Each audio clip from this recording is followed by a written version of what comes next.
مالک منانے اجان اور عزیز ساتھیوں، السلام علیکم ورحمۃ اللہ وبرکاتہ۔ کسی سائے نے کیا دھوپ کہا ہے، مٹا دیں گے دشمن تیرے نام و نشان کو، اگر تم نے میری آنکھوں سے دیکھا میرے ہندوستان کو۔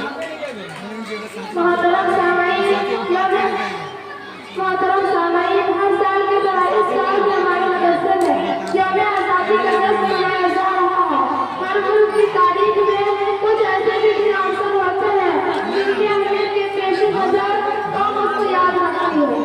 اسی طرح ہمارے ملک ہندوستان میں 15 اگست 1947 عیسوی کا بھی بڑا نہایت اہم ہے، کیونکہ اس تاریخ کو تقریباً 150 سال کی غلامی کے بعد ہمارا ملک ہندوستان اپنے عزت کی چھت پر چڑھا ہوا تھا۔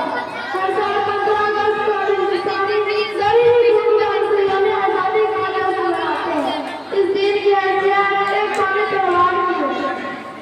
محترم سامعین، یوم آزادی کے سب سے بڑے رمز مہاتما گاندھی، مولانا ابو کلام آزاد، پنڈت جواہر لال نہرو، مولانا وجیہہ سندھی، سبھاش چندر بوس، مولانا محمد علی صاحب، مولانا محمد قاسم نانوتوی، سیف الدین، مولانا محمد روشن دیوبندی، سیف الاسلام، مولانا حسن خان، مولانا حسن احمد مدنی، شہید ٹیپو سلطان، نواب سراج الدولہ، اشفاق اللہ خان، بھگت سنگھ، ڈاکٹر بھیم راؤ امبیڈکر وغیرہ نے اپنے تشدد کے ذریعے آزادی حاصل کرنے کا عزم کیا ہے۔